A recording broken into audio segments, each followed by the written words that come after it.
Hi, this is Matt with Custom Car Grills. Today I'm going to do a mesh install on a 2006 through 9 Toyota 4Runner. I'm starting off with a gray factory grill that we bought from a local dealership. The first thing I'm going to do is simply flip the grill around so that I can work on the back of it. There's a small hood latch cover that needs to be removed by simply unclipping it. Then some screws and a handful of clips are holding the horizontal center bar that contains the emblem. Once unfastened, this will lift out easily. From here I'm going to use an open-ended saw blade to make some cuts.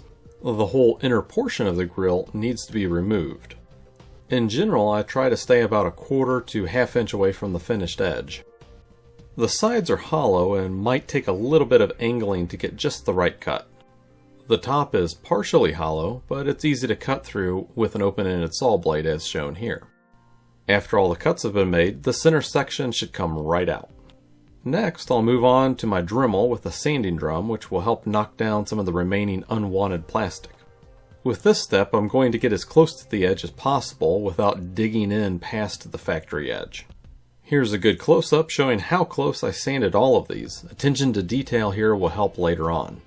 Then I'm going to use some sandpaper to refine this down more. Starting with a coarse grit and then working down to a finer grit will get the best results. By now it's also apparent that we have a rather large hole along the top edge. And there's also a trio of holes on the sides that are a result of cutting out the center area. To fix this up, I'm going to start with a mesh reinforcement on the outer edge of the hole. So that it's held in place and firmly against the edge, a little bit of tape can be used here. For a repair material, I'm using Valvoline's Plyo Grip, though many different other body fillers can be used here. The Plyo Grip plastic repair easily dispenses through a mix tube so that there's just the right proportion of materials. This cures rapidly, so I need to work quickly. To help spread the material around, I'm using a small squeegee, and I'm applying a very gentle pressure so the material contacts the reinforcement behind it.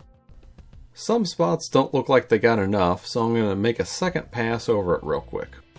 And then re-squeegee it so that I have a nice smooth line to work with. I'm going to repeat the same steps again for the hole along the top edge. I thought that this area was going to be easier than the sides, but there's surprisingly a very small margin for error since it's not as wide as the sides are. Here's a quick look at the progress so far. It's now just a matter of waiting for the filler to cure before we can move on. Again, we're going to rely on some sandpaper to smooth everything out to a normal contour line. I can't really stress enough a couple things. One is that there's a lot of sanding involved on a project like this. And two, this step will make or break the end result. If I don't get this refined down enough, then it'll just be left with a bunch of bumps or pits that'll be unsightly. For the best results, going over top of the repaired areas with a finishing putty will get the smoothest end results. Now here's a look at my finished, gutted out grill before I paint the inner area. Overall, I think I have the right lines and a realistic contour that will turn out looking as if it came from the factory like this. I masked off the gray areas and we painted the inner area flat black, which I think will be the best bet for this project. This is a shot of how it looked after the inner area was painted, and we're now ready for the mesh installation. The mesh piece we sell is pre-cut and pre-bent, and designed to fit in as shown in this video. We also sell uncut sheets of mesh if a different custom installation is needed. On our pre-cut piece, all of the right cuts for the tabs have been made, and bends are as close as we can get them. If everything goes as planned, the mesh piece will drop right on the back of the opening with ease. If there's any adjustment needed, it'll likely be minor. The bend on the side is straight. There will likely be some overage on the upper corner as well as some on the lower corner. The two studs here should have barely enough clearance for reinstallation. The center of the side should be tight and snug against the repair material reinforcement. Clearances for reinstallation on the sides should ideally be tested before moving further. If adjustment is needed, in some cases the hood can be very slightly modified. Otherwise, the left and right side bent edge on the mesh can be trimmed off with tin snips. Now down by the hood latch bracket, the mesh should rest right in the little divot that's near the front edge. The bracket is offset a little, and that can throw the balance of the mesh off. It took me a little time to get it centered based on the outer view of the top and bottom and side to side. Once everything is all centered, I'm going to use some cable ties to temporarily hold the mesh in place. Use of foam on the painted areas is also advisable. This is simply a matter of getting the mesh tight on the back of the open edge so that it looks as seamless as possible from the front. Here's a close-up of a tie being run through the mesh. It's important to have these not too tight or too loose. It's also good practice to check the front of the grill to make sure everything is looking centered. Sometimes over-tightening a tie can throw the centering off.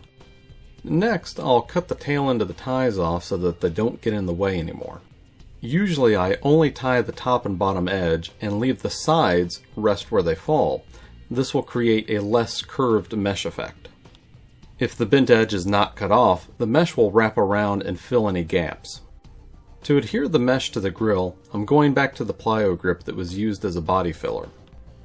Other adhesives can be used as well. One of the more cost-effective adhesives we frequently use is called automotive goop. Once the adhesive of choice has cured, the ties can be cut off and discarded.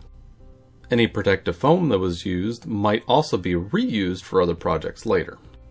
Okay, now here's the moment of truth. Let's see how this turned out. Wow, what a big difference this is from the stock grill appearance. It looks good as is, but other products can be added, such as our laser cut 3-inch lettering.